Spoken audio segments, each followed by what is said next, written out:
And affirm to the spirit and the love of the Andy Griffith Show. You're my probationary deputy. Now, alrighty. You do not get a badge or a bullet. These are things that you have to earn. Sometimes you can get it within days, and sometimes it takes years. And as we drive around, now you can feel free to wind down the air conditioner if you want to, and stick your head out the window and yell, nip it. Nip it in the bud. Whoever you want. Yes, sir. Nip it in the bud. Just let them have it, because we got all kind of ne'er-do-wells and criminals running around, just like the one sitting in the back seat. Yeah. She ought to have handcuffs on. Well, you know, I have seen her poster in and that poster is, well, I hate to say it, but she's a nefarious, notorious jaywalker. And jaywalking is the worst of all crimes, because it's the gateway crime to all other crimes. Citizens arrest. Oh yeah. I saw her picture in the post office in Ohio. I understand that. So is that where y'all visiting from, Ohio? That's where we're from, yeah. Okay, well that's round in the front, round in the end, and high in the middle. That's it. I heard that story before. Yeah. Well, welcome. Now I need to know who your favorite character is on the show. And you just give it to me when I come around on this side. Y'all good? Good. Because, you know, only criminals sit in the backseat of the police car. See how she jumped in there? Yeah. I mean, just will. She felt comfortable. She didn't even hit her head. We didn't have to hold the head. Well, so she just, she knew the duck. Yeah. On the short I can tell. I'm a trained noticer. Galaxy 500. Boy, this is a cream puff. It's my favorite car to drive here. It is mushy. It's got a V8 289 in it with a dual carburetor. I mean, it will go. This car is not one of the cars used on the Andy Griffith Show, but as they say here, it could be. Now, we say might could be because we use poor grammar, but on top of that, might could be means that maybe it is, maybe it isn't. See, Ford sponsored Andy Griffith, and they would give them 4 cars every season to use however they wanted to use it. At the end of each season, however, Ford would ask for their cars back. Now, they'd return them. Why they wanted them back at that point, I don't know. They were last year's models, beat up, scratched up, smelling like Otis and what all in the back seat. But at that point, they would return them. Now, Ford treated these cars like, I don't know, leftover chickens at KFC at the end of the night. They had a used car dealership on Ventura Boulevard, and that's where all the old cars went from the production models and stuff from the TV shows. They sold them and did not record a VIN number. Have no idea what happened to the cars. So this could be one of them. You never know. You can't tell me it's not. So that's the case. We'll just assume it was. We can, absolutely. Now, this car is not equipped with airbags, with the exception of me. I'm the hot airbag sitting up here. That's all we need. And this car is also not equipped with a horn. It doesn't have a horn. We don't need a horn. And I'll tell you why in just a moment. Let me get this rascal started up. It's my favorite part right here.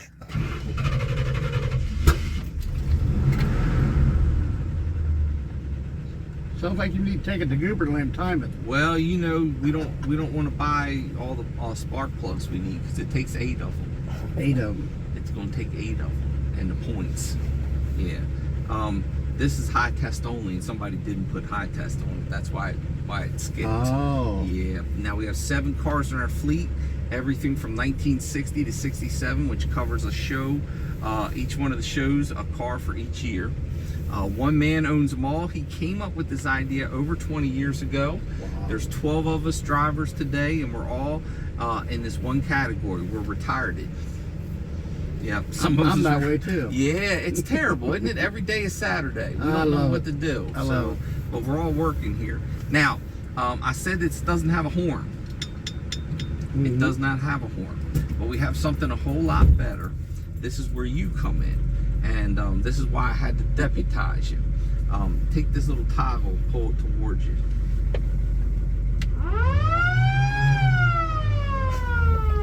Yeah, man, we got a siren. I know I can crack my window because you guys are from Ohio. Oh, yeah. Yeah, people down here, anything over 50 degrees, I'm wearing shorts, and they look at me and they're like, You wear shorts? I was like, yeah, it's hot. It's over 50. I just put my coat on when we got out of the car. Yeah, it's got a little bit of a cool breeze blowing in there, but I've been getting out, pumping gas on the way down here. And yeah. And my t-shirt. Absolutely. But I think you need to do the horn again real quick. Oh, we'll do The horn, the siren. One more time. There you go. There you are. Nip it! Nip it in the bud! There you are. There you are. Yep. And that's why I had to swear you in, because only duly deputized deputies are allowed to touch emergency equipment in an emergency vehicle. Otherwise, any arrest we make today will be considered citizens' arrest, not applicable, punishable by law. They're all up in my head. It's terrible. It's terrible. Yeah. Well, welcome. I used to be able to quote all the lines in all the shows. Oh, yeah. This is South Main Street. Now, this is where the rich folks lived in the 1880s. Would have been doctors and lawyers and merchants. I can see that. This is the Smith House, built in 1912. My ancestors. Yeah, maybe. One of the first people to move in there was the mayor of Mount Airy when it was finished. Now, the oldest house on South Main Street is this yellow house right here. This is the Dr. Hollingsworth house. Dr. Hollingsworth was the chief physician and record of physician of the Siamese twins, Ang and Chang. Now, they were our most famous resident before Andy Griffith, and they moved here in 1829, the Siamese twins, and he actually signed the death certificate for the Siamese twins, but that house was built in 1880. You notice we're going downhill. Anytime you leave Main Street, you are going to go downhill. Either way. Because Main Street is laid out on the highest ridge of the granite deposit in town. That's part of the reason why the town is nicknamed the Granite City. We are literally sitting on 6.5 square miles of one piece of rock, Mount Airy granite. That granite is unlike any granite anywhere. It is beautiful, it is durable, it's the second hardest substance on the face of the earth, right behind diamonds and teenagers' heads. The face of this building right here is Mount Airy granite. You'll see our churches are made out of it. You'll see sidewalks, you'll see walls. We use Mount Airy granite for everything here, and it will literally last forever. Here's Mount Airy granite in the raw right over here on the right hand side. 1 square cubic foot of Mount Airy granite weighs 120 pounds. There's only one thing they don't make of Mount Airy granite: countertops. It's too heavy. It'll crush those little pressboard cabinets underneath them. And we're heading to the granite quarry. That's our next stop. And we sell it to everybody to make streets out of. Curbs. Curbs are the #1 thing. Absolutely. It is the world's largest open-face granite quarry. That's what we're heading. Can you do me a favor? Can you hit that toggle again for me? I gotta check something out here. Oh yeah. We're in hot pursuit now. I thought it was just me, that there was some kind of disconnect, and every time I touched it, it just floored itself. But it's not just me. It's got to be the siren. The town of Mount Airy was a very busy industrial town. We had 4 furniture factories, 4 textile mills. I can't tell you how much tobacco and warehouses and auctions were done here. I mean, it was a busy, busy place. Oh, there's one of my cohorts right there. Andy's dad, Carl Lee Griffith, started working at the Mount Airy Chair Company in 1935. He ran a bandsaw and cut out table legs. That's what he did. He actually retired from the chair factory as a shipping clerk. Andy worked there part-time in high school. Andy did the same job that Carl Lee Griffith did.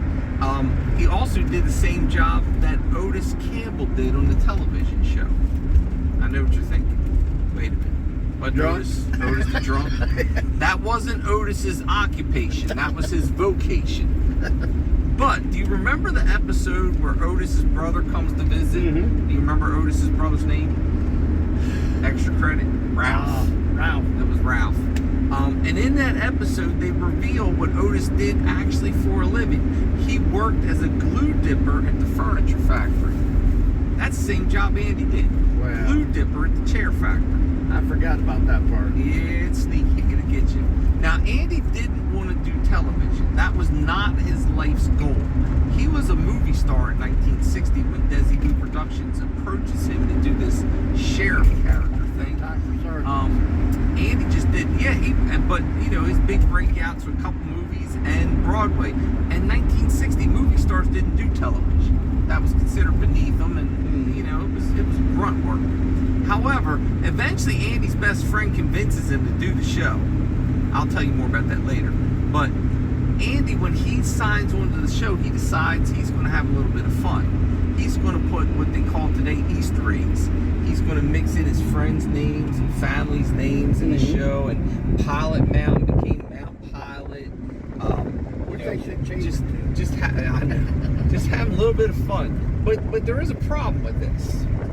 He's having a little too much fun. Because Mom and Dad lived here till 1966. It's a small town. And some of the storylines in season 1 get a little bit too close to the truth to certain people that are living here. Now, Mom and Dad are going to the Winn-Dixie on Saturday morning, having to answer some uncomfortable questions. That boy on there that put that on there last night, that was about me, wasn't it? That was about me. Well, I bet that did happen. Andy, at this point, decides I'm going to correct it. I am not going to take credit as a writer on the show. That way, if I put something in there you don't like, Mom and Dad can say at the Winn-Dixie, you know, our boy ain't one of them writers on the show. They're the ones put his name in there, put all kind of words and things in his mouth. He's got no choice but to say whatever they tell him. However, if Andy wants to put something in there he thinks you'll like, he says, oh yeah, I was thinking about you when I put it in there. That's why I put it in there. But Andy would not take writer credit on the show, even though he had a lot to do with it. My favorite little Easter egg that Andy put in the show is Otis Campbell himself. That name. Now, when you were a boy growing up downtown, there was always that one police officer, maybe two police officers, that kept us on the straight and narrow. You know, get away from that pool hall, boy. You know, I'm gonna tell your mom and dad about that. Boy, so well, when you went in a small town, that kind of thing, right? Well, officers in town doing that while Andy was growing up. One's first name was Otis. The other one's last name was Campbell. Wow. He put them two police officers together and made them the town drunk. Wow. And I almost guarantee you that Andy said, I don't know where they came up with that name from, officers. There's probably some phone book out there in Los Angeles. Andy loved doing stuff like that. And you'll find references to family and friends and streets and things all throughout the show. And that was Andy's idea, to have a little bit of fun while he's doing a TV show. Now, here's the quarry. This is the world's largest open-face granite quarry. 66-foot surface. This is, they started taking granite officially from here in 1889, but back to the 1700s it goes. Just to give you a little perspective, that tree line across from us is the original surface area. It was a farm, and it came straight across. Eventually, they incorporated in 1889. They've gone down about 400 feet. Just to give you a little perspective, it kind of looks like zebra stripes over there on our right. Those panels to the left of that are 6 stories high. Oh my. They do bridges. They do monuments, tombstones. I mean, you name it. If you've been to Arlington, Virginia, you've gone across the Arlington Bridge, that's solid Mount Airy granite. If you've been to Kitty Hawk, the Wright Brothers Memorial, solid Mount Airy granite. The gold depository in Fort Knox is made of Mount Airy granite. How about the Dodge Brothers Mausoleum? If you've ever seen that, it's beautiful. But it's all over the world. How about Paris, France? The Louvre Museum. Wow. The glass pyramid of the Louvre Museum, the stairs underneath of it, Mount Airy granite. Nice. The world's largest Buddhist temple in the world is in Thailand, and it's Mount Airy granite. I mean, it's all over the place. That's pretty cool. And the number one thing they make out of Mount Airy granite, it's well, what's it say over there? Curbs. Oh yeah, that's it. See, I have to leave myself notes. Yeah, I have Sometimer's disease. Sometimes I remember what I'm supposed to say, and I leave notes all across the city reminding me what I should be talking about.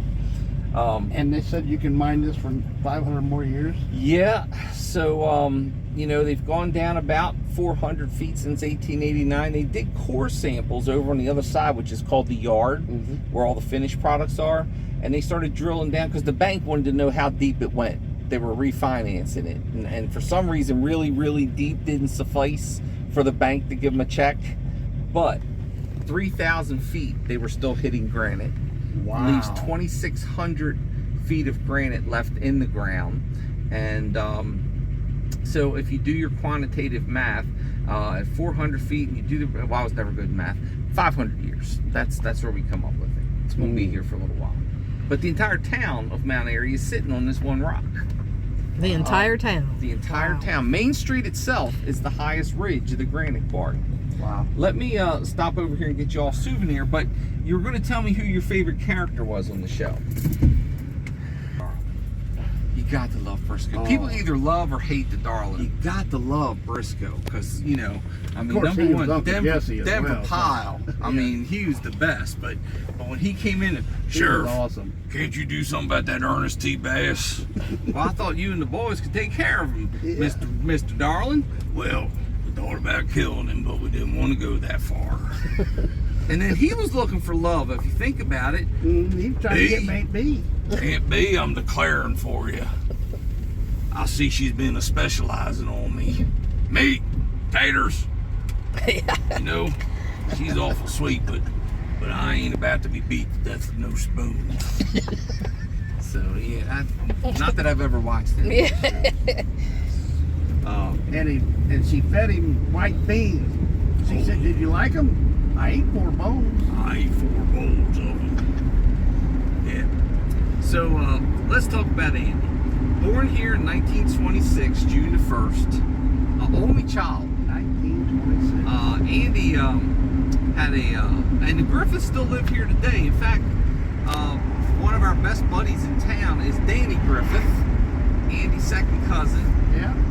And Danny, of all things, is a retired deputy sheriff. Talk about life imitating art. Yeah. Yep. There are still Griffiths running around this place, second cousins and such. The Gillies, that family's still running around here, and they were cousins also to the Griffiths. Andy's mama, Geneva, is the reason we have Mayberry, though. You see, Geneva was born and raised about 40 minutes north of here, up off the Blue Ridge Parkway, in a little town called Mayberry, Virginia. It still exists, sort of. There's one building left. It's the Mayberry Trading Post, been there since 1896. It is still a general store, and it is still open for business. The Mayberry Trading Post.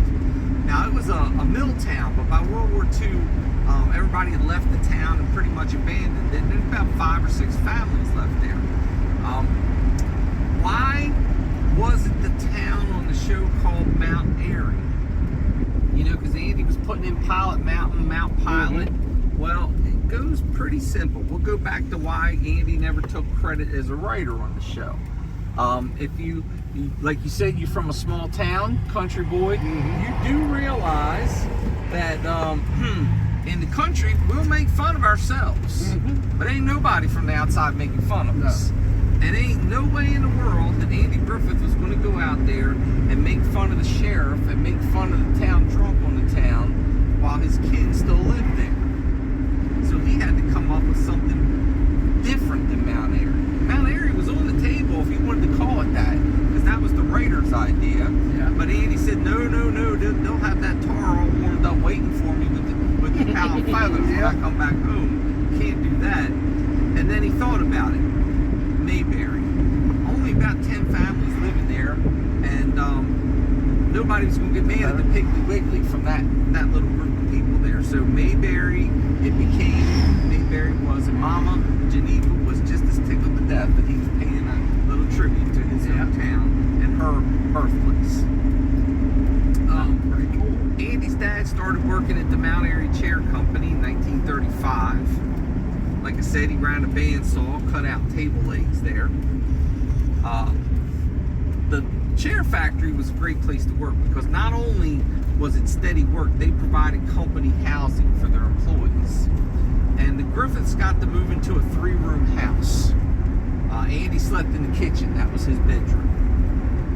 Later on, they moved him out on the back porch, and a lot of people think, well, that was nice that they put a little addition on the back, but I don't think so. Having had 2 sons myself, that was probably survival, because last thing I want was one of my boys sleeping in the kitchen overnight. We get up in the morning, there'd be no food left over. Andy had a terrible accident at the age of 8. He fell off a rope swing and broke his back. Now that back injury plagued him the rest of his life. That's why when we got into Matlock and he had the Guillain-Barré syndrome and neuropathy and all kind of problems with his back, they moved Matlock from Hollywood out to Wilmington, North Carolina, so he could be close to home and not travel because of his back injury and the pain he was going through. That kept him out of the military. It also kept him from playing sports as a young man. However, he did study music and theater because of it, and that was kind of all of our gains. Now, Andy was like everybody else. He learned how to play the guitar from the time he was whatever age here. However, at the age of 14, he saw a movie called Birth of the Blues starring Bing Crosby, and it was all about jazz music. Now, I can't imagine Andy went in and saw this man named Jack Teagarden playing the slide trombone and decided at that point he wanted to be a jazz musician.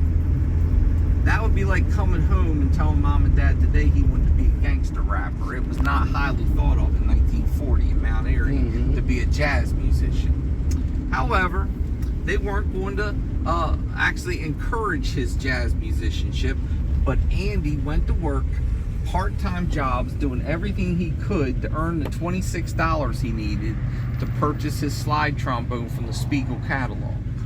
I tell young people today that's Amazon without computers. Right. I can't imagine what's going on in a 3-room house with a 14-year-old teaching himself the slide trombone. That's where this church comes in, Grace Moravian Church. They're celebrating their 100th anniversary, and Pastor Ed Mickey gave music lessons out here to brass instruments. It's exactly 2 miles from Andy's house, far enough away that Carl couldn't hear that goose getting strangled no more. And Andy would come out here twice a week to get his music lessons. That's a game changer, because Pastor Ed Mickey recognizes that Andy has some talent. Not only that Andy's talent necessarily isn't about being a musician, but it's about music and music theory, and he convinces Andy to become a music teacher. By the time he's graduating from high school, Andy has been accepted to go to the University of North Carolina in Chapel Hill. There is one problem with that, however. He can't afford the tuition. Mom was working at the Weenie Burger. Dad's still cutting out table legs. This is where Pastor Mickey and the Moravian Church comes in. They get a scholarship together and send him to the University of North Carolina in Chapel Hill. Andy graduates with a Bachelor of Arts in Music from UNC. They believed in him. And they believed in him. And not only that, Andy said if it were not for those kind folks there, he would have never left the town of Mount Airy. Now he's graduating. He's working as a school teacher in a place called Goldsboro, and he hates it. At night, he's working as a comedian. He's developed this character named Deacon Andy Griffith, and the stuff you hear in season 1 of the Andy Griffith show, you know, that Romeo, wherefore well, I'm right here.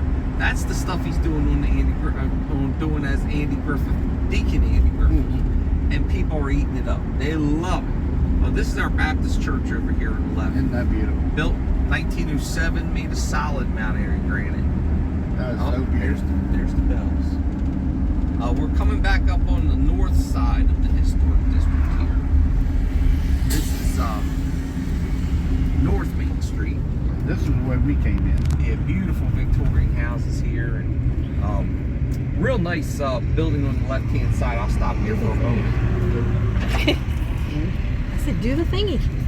Oh Scared yeah, them, guys. yeah. This is the Merritt House, built in 1901. Mr. Merritt owned the hardware store in town, and he promised his wife Eppie that he'd build her a mansion up here on top of the hill. And problem was, Eppie wanted a brick mansion. There were no bricks in the town of Mount Airy in I'd say 1899 or so. Closest was a 4-hour carriage ride to get bricks, and Mr. Merritt was willing to do anything for him, but that was going to be a little bit over the edge. So what did he do? He opened the first brick foundry in the town of Mount Airy to manufacture the bricks to manufacture his wife's house.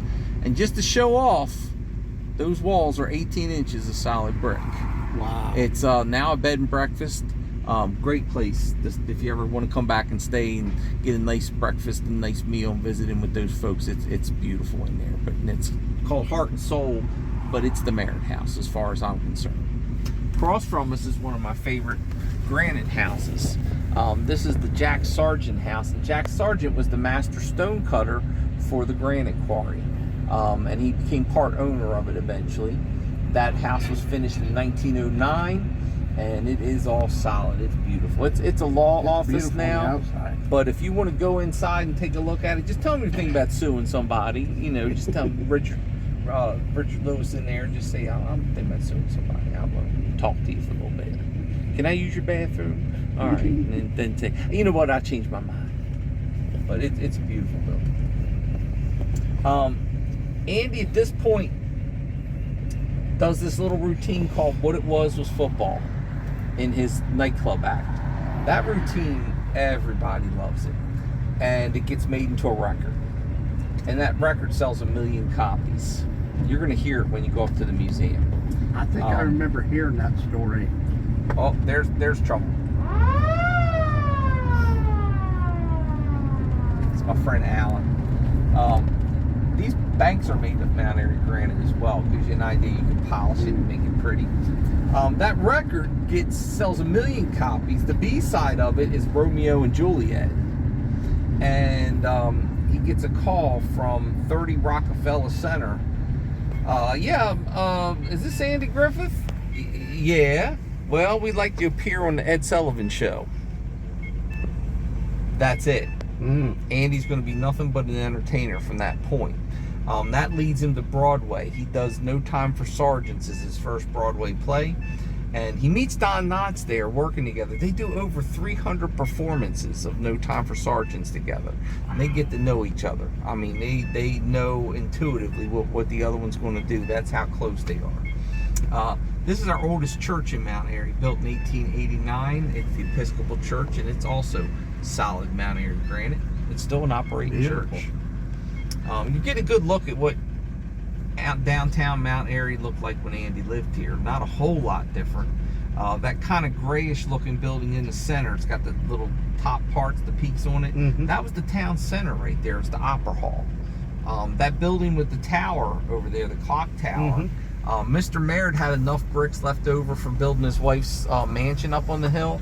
He built his new hardware store downtown, and it was basically the Walmart of 1900.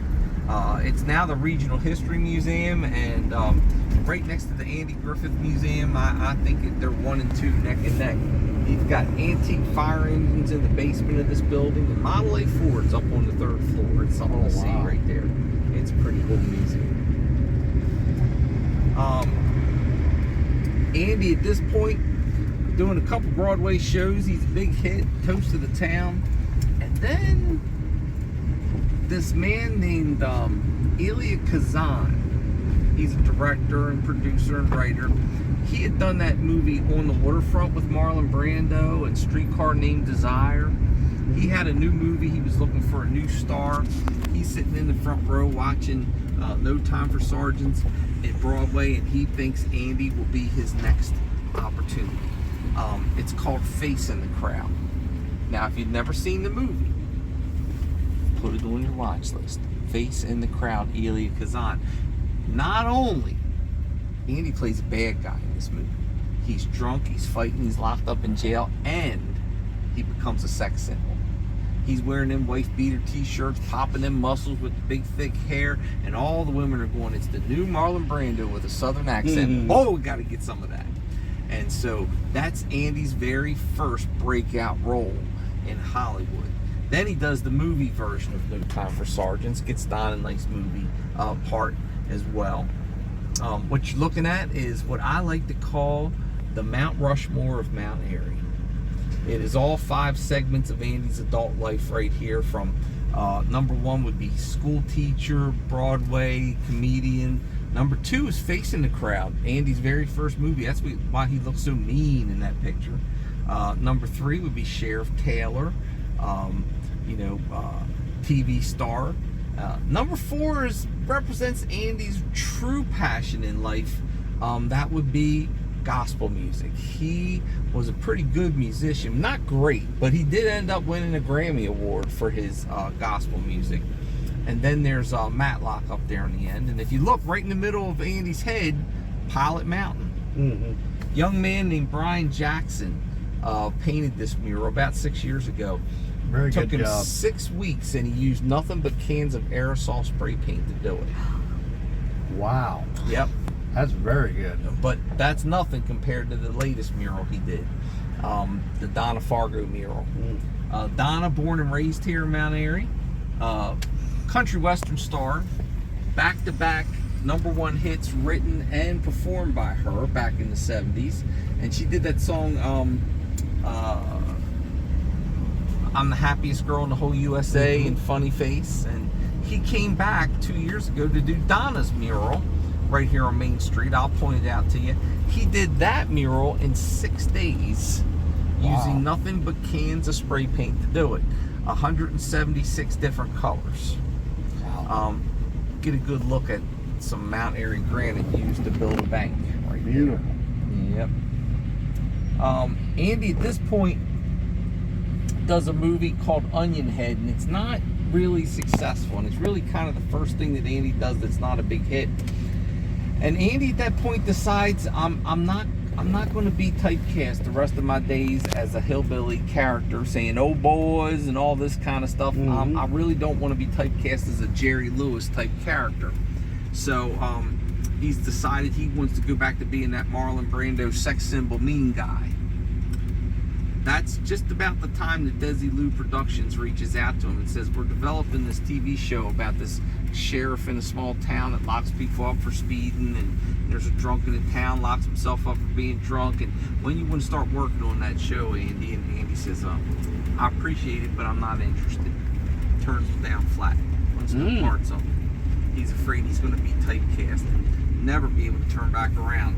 All right, now, nip it in the bud. All right, now, I saw y'all jaywalking earlier. I saw you bogeying today. All right.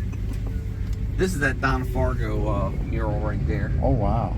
6 days. Can you believe that? With spray paint? Yep. Oh. Now, right behind that trash can at the bottom left is his website, and if you go on there, he has one of those motion time delayed movies of him painting that. You should go and check that out. Oh, yeah, we will do Yep. that. The Earl Theater on our left, Andy did all of his movie premieres there. It is also home to the second oldest bluegrass radio program in the country. I know y'all weren't jaywalking in front of a police officer. Rampant lawlessness, I'll tell you. You know, this is all fun and games till I come down here in my own car and start yelling out the window at people. Then they all tell me I'm #1. Yeah, I bet they do. This happens to be home to the second oldest bluegrass radio program in the country, WPAQ's Merry-Go-Round. The only one that's running longer is that grand old something or other out there in Nashville. I don't know if you ever heard of that something. Yeah, I think I heard of that once. Floyd City Barbershop. Now, Russell Hyatt cut hair till he was 90 years old in that shop, and he is thought to be the inspiration for Floyd the Barber on the show. All barbershops are closed on Mondays, but if you're here tomorrow, come on back, see our buddy Jeff, who's the barber. Get your hair cut in one of the chairs that Andy got his hair cut in. Yep, that's it right there. And then there's Snappy Lunch. Now, we can't go wrong talking about Snappy's. Snappy's has been in business for 102 years. Oh, my. They are still run by the same family. That's where we're going to eat lunch. Well, you better get there as soon as we get done our tour, because they will close up early. They close up at like 1:45, I think, on Mondays. So, Well, we might and you not know get why to they eat close there. up so early? Because they tired. They've been open for 102 years. I told you. No, they open at 6 a.m. So they're there for the locals. But Andy loved the hot dogs there. In fact, that's where he got his hot dog compulsion. If you think about it, he ate a hot dog in every single episode of Matlock. And Andy said it was one of his greatest joys in life to get paid to eat his favorite food. If you're an actor and you eat one hot dog on the screen, you've eaten 4. That's why Matlock only took 1 bite out of the hot dog, because he's already had 4 bites of it. All right, now I'm watching a whole bunch of you right there. Nip it in the bud. Keeping an eye on you. I'll see you. Oh boy. I don't know what they're talking about. Are you talking about throwing one of them funny pumpkins around? That's what he called it on what it was football. They all was kicking this funny looking pumpkin. Yeah. Then a whole bunch of convicts come out and blew the whistles at them. All right. Watch it. This is our real police station here. We have 66 police officers doing the same job that Andy and Barney did, with 1 bullet between the 2 of them. Wow. Nip it in the bud. Here's the Andy Griffith Museum. You all got to come up and check that out. You're going to love it. Yeah, we definitely want to come Get there. your picture made right behind that statue, standing just like Andy. Andy and Opie. Yep. The Andy Griffith Playhouse, that was the auditorium to Andy's junior high and elementary school. That school was located where this parking lot is today. But Andy performed on that stage for the very first time at 8 years old. Wow. Sang the old gray mare, she ain't what she used to be. Little did he know that he'd be spending the rest of his days looking for the same reaction from groups of people in auditoriums. Haymore Memorial Baptist Church is on our left. That is where Andy and his parents went to church on Sundays. There's still Griffiths that go to church there, by the way. Built in 1922. We were here Sunday, I'd go. Yep. We're heading down to Andy's house next. Now, Andy loved hot dogs, and his hot dog compulsion started at Snappy Lunch. In fact, he mentioned Snappy by accident on the Andy Griffith Show. Season 1, episode 7, he's teasing Barney about having a girlfriend. You remember Barney's first girlfriend on the show? What was her name now? Miss Rosemary. Yeah, Miss Rose. You're thinking about Thelma Lou, but Miss Rosemary. No, I knew who you were talking about. Or Juanita. But Yep. what the script read was this. Oh, you walking Miss Rosemary home from church, get a little kissy on the jaw, get something to eat down there at the diner. But what he actually said was, get something to eat down there at Snappy Lunch. Now, the poor script supervisor who's looking at the script goes, wait, whoa. There's no Snappy Lunch in here. Oh, I was thinking about this place I used to eat hot dogs at when I was a boy. And they left it in there. That's how much he loves Snappy Lunch and their hot dogs. Well, we're coming up to Andy's house. Now, it didn't look like this when Andy lived here. The original size of the house was from the No Pets Allowed sign to the American flag on the left. That's all the bigger it was. They were just little shacks owned by the chair company. Andy, 1958, comes back home. It's Andy Griffith Day, and you know, it's a big event, and he's trying to convince his parents to buy a bigger house. Well, if you know anything about simple Southern folks, especially the Baptist group, we don't need a bigger house. So it's just me and your mama. And if I need a bigger house, I can afford to get it myself. They paid $2,200 for this house from the chair factory. Carl wanted no parts in moving. However, Andy did get a little sneaky. He wanted them to have something a little bit better than what they had. And he convinced his mama to let him buy her a picture window.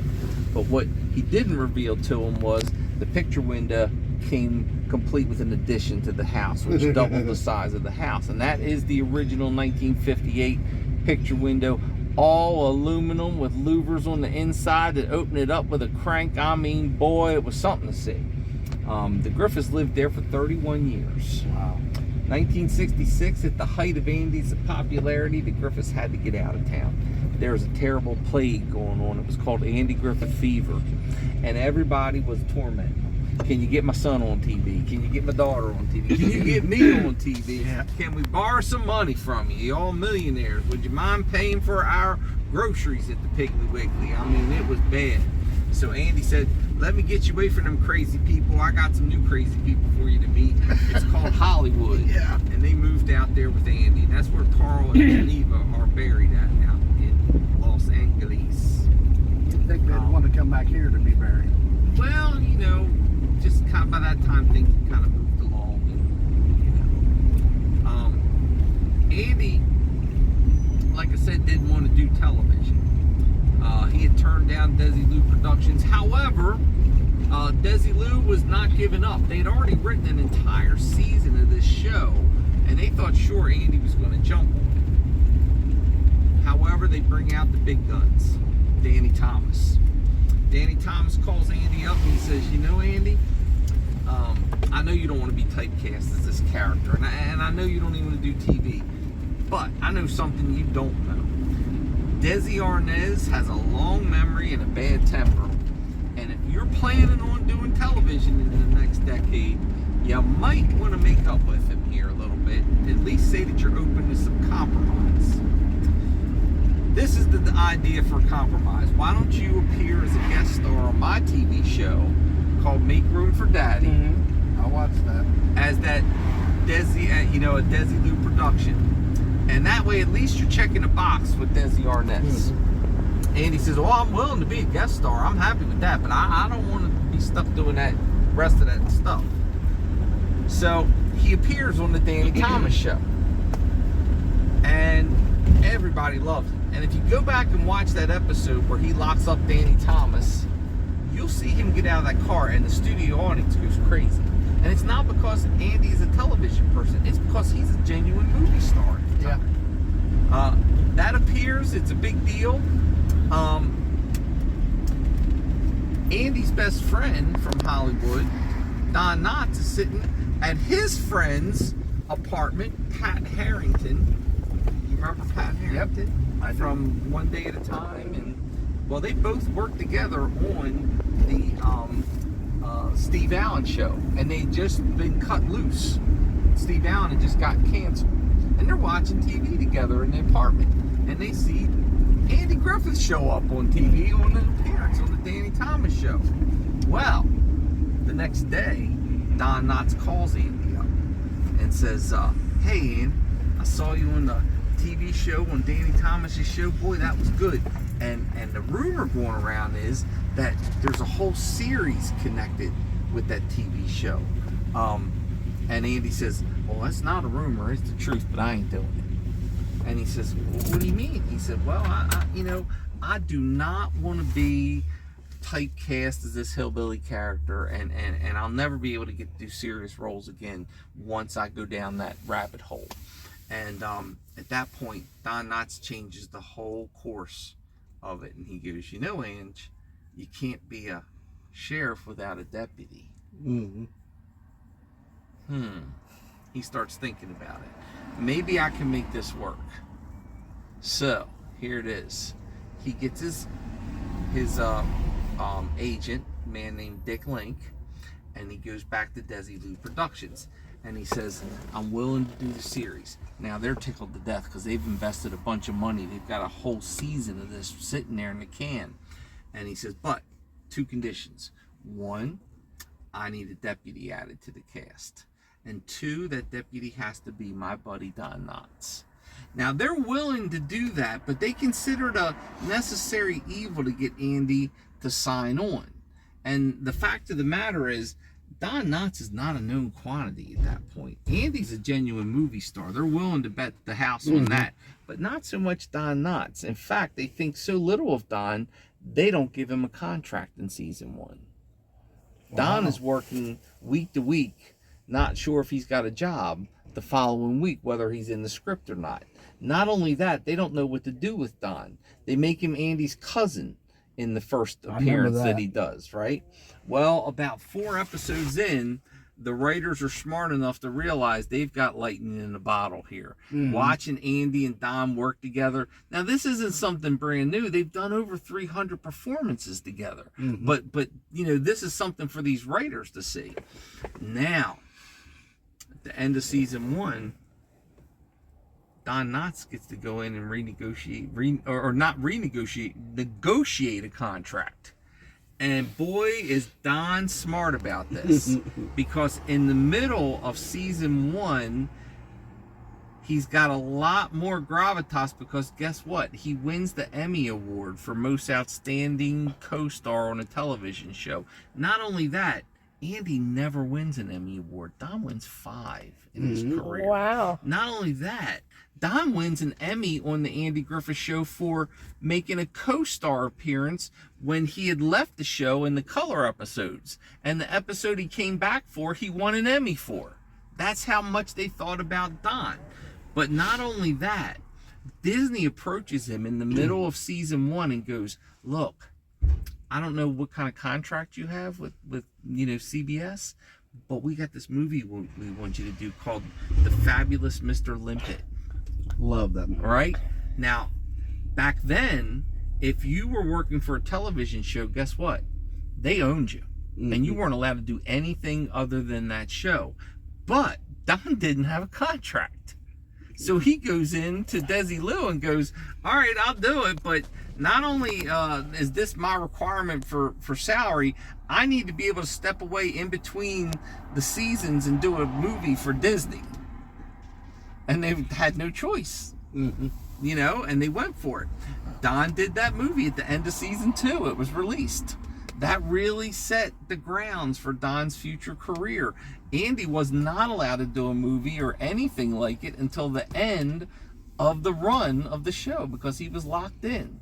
So it really worked out great that Don was willing to take a chance to, you know, I mean, he's unemployed, so it turned out pretty good.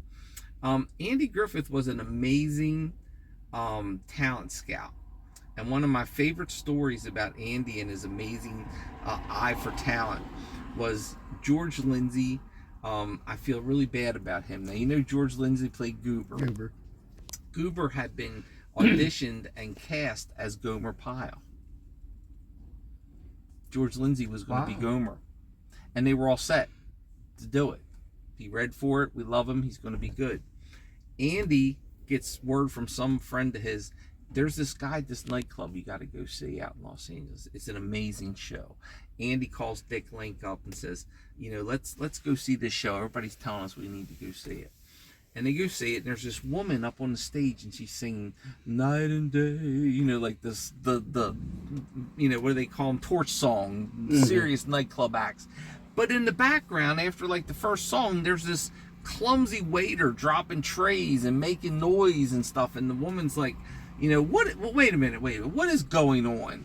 And they shine the spotlight out, and there's this big clunky hillbilly guy out there. I'm sorry, ma'am, it's my first day working as a waiter. Yeah, it's the man, Jim Neighbors. Yeah. Well, what are you doing out here? Well, I wanted to be in show business, and I come out here to be a singer. What kind of singing do you want to do? I want to be an opera star. Ladies and gentlemen, if you don't mind indulging me, let's get him up here, and maybe if he performs a song, then maybe I'll get through my set.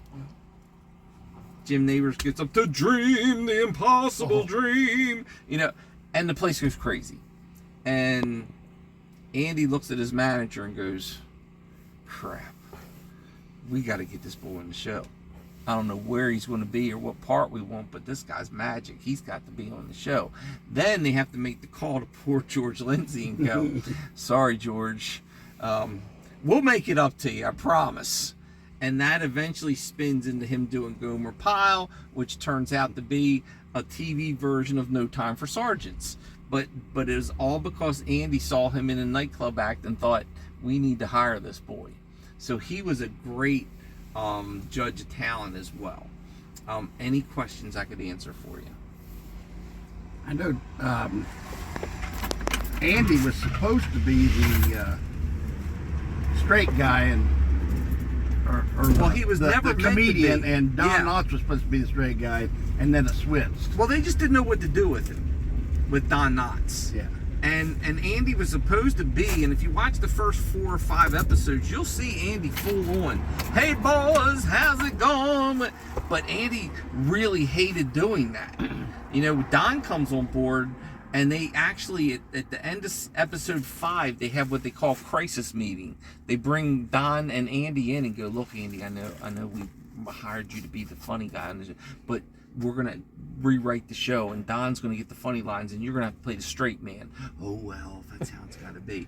That was his plan all along, because he was looking ahead at being Dean Martin, being the suave, handsome sex symbol that he was in that movie, facing the crowd.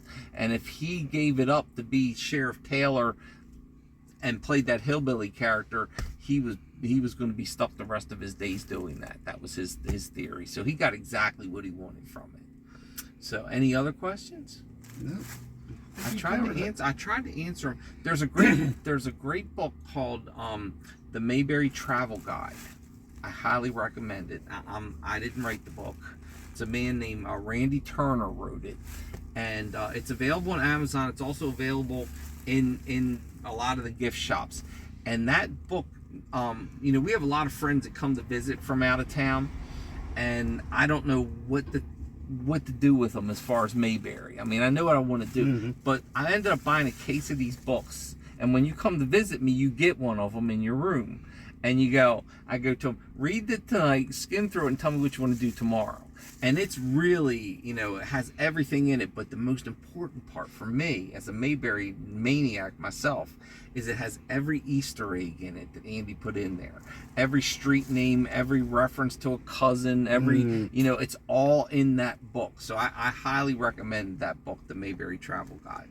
Okay. So, all right. Well, if you don't have any more questions, I believe you got it.